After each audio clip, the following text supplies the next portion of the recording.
在这个检警继续来侦办去年发生伫个金社的命案。讲同工包括着作家王允甲信徒，总共有13个人在场。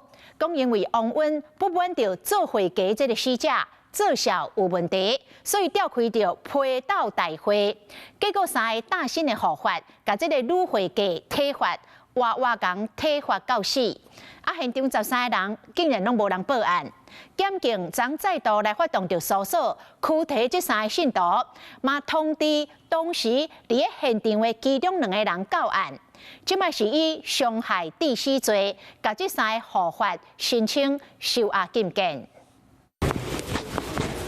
白头长尾仔的查某人今日去法警室，伊就是涉及台北市大安区金城命案的杨姓信徒，甲伊做伙互团团到案的，阁有这2人。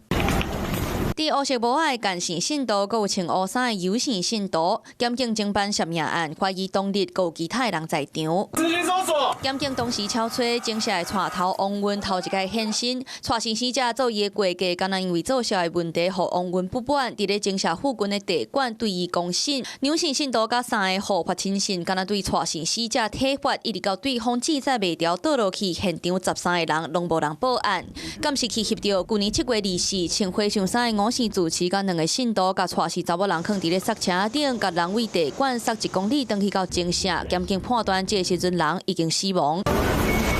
同款在场互团犯的，阁有李姓信徒，最后互母母请回，伊的身份嘛互压出来，竟然是交通部的退休官员。另外一个黄姓信徒用15万交保，限制出境出海。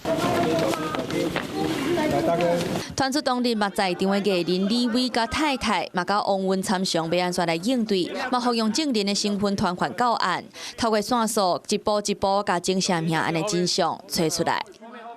你好，我是宋彦明。想掌握最及时的新闻资讯吗？赶紧订阅、按赞、开启小铃铛，锁定华视新闻 YouTube 频道。